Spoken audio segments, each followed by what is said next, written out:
So you've created your Binance account and completed the verification process. The next thing you want to do is start trading on the futures area of the Binance account. At the moment we're on the home page. To access the futures page, you need to click this icon here, this icon. So we're on the features page, and this is how it looks like if you're accessing it for the first time. You might also get a pop-up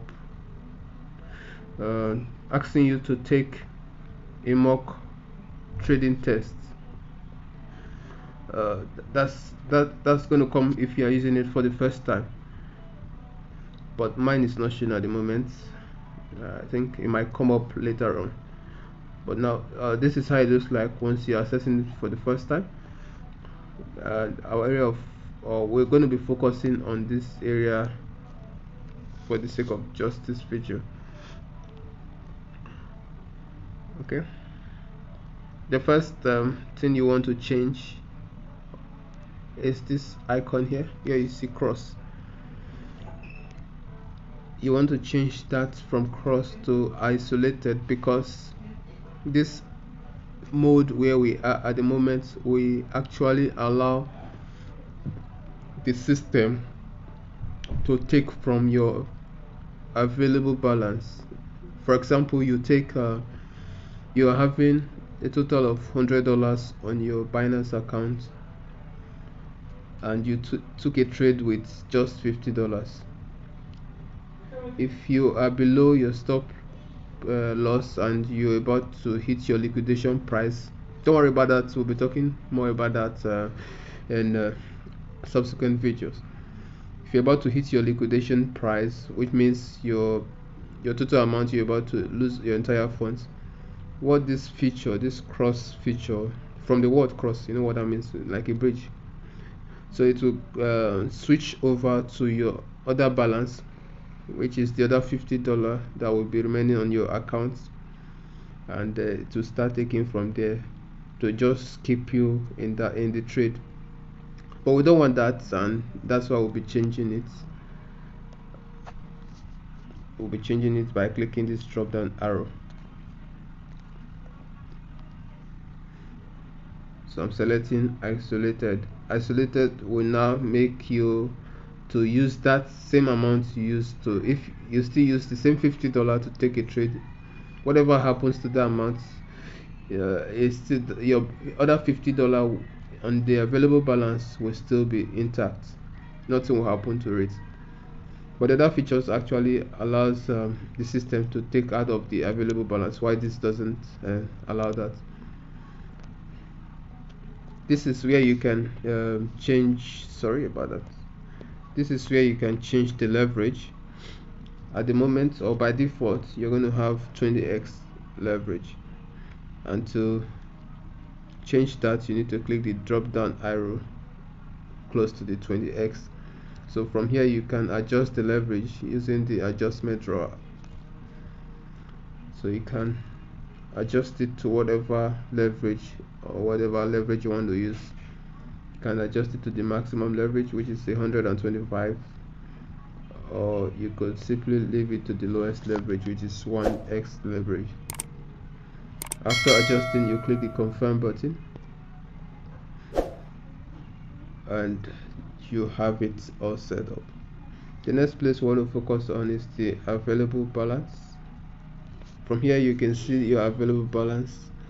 You can change that. From here you can see the available balance, and you can simply top it up by clicking those two yellow arrows close to the USDT, these yellow arrows. So I'll be clicking that now. So once you click those arrows, it takes you to this page, and from here you'll be able to top up your features wallet and be able to take whatever trade you want to take. So we have by default, this is how it looks like.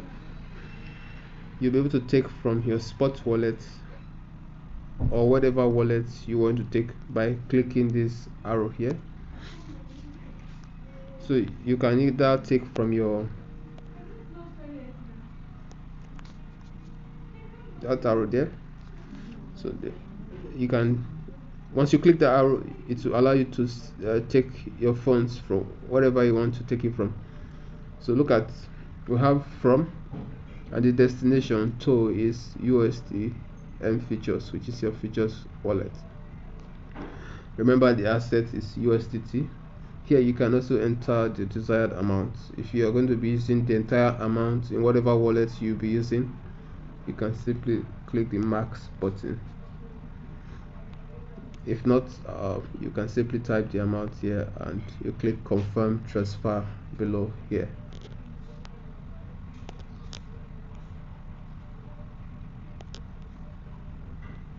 This confirm transfer.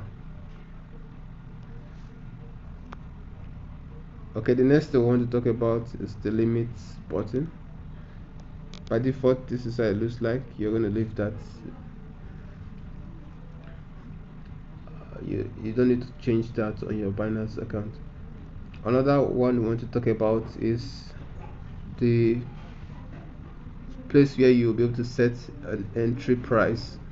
So if you have given an entry price or a call out, if you're receiving a call out or you want to take a trade based on a particular amount of that asset, this is where you enter the entry price. This area is where you enter the entry price. By default, you have it in BTC. So to change it to BTC, you need to change it to USDT so that you'll be able to see your trade amount in USDT. So I've changed mine to USDT now, and from here you also be able to we're talking about this area now. So it was on BTC before, we change it to USDT. So the next thing you want to do is to enter the amount of your trading amount, whatever amount you want to use to take the trade. If you are going to be using the entire funds, you will simply drag this to the maximum. If you want to be using 50%, you take it to this area, or you can simply type the amount in this feed here. In this feed here, you can type the amount here.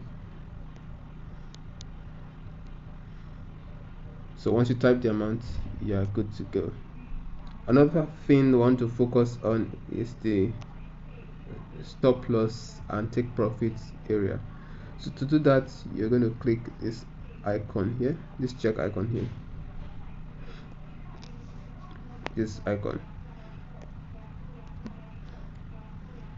So mine is active now because I've clicked it. So here you can enter the take profits price, and here you can also enter the stop loss price. So take profit allows you to come out of a trade in profit, and stop loss allows you to protect your funds so that you don't lose the entire trading funds. And sorry, there's another area I also forget to mention, which is from the very beginning, is this icons, or these two icon here, what buy and sell. So you can actually if you're going to be buying a contract, you can leave it by default. You have it on the buy button. If you're going to be buying or longing a contract, either some exchanges use long, or trading, or this some exchanges or brokers use long or buy. So the buy or long simply means the same thing. If you're not going to be buying, you want to short or sell, you simply click this icon here. That is the sell icon. So if you notice, we are having at the bottom here, we're having either sell or short. If I take it back to buy, you see buy or long. So that's the purpose of that. So that will be all for this video. We're going to be talking about other aspects in our subsequent video.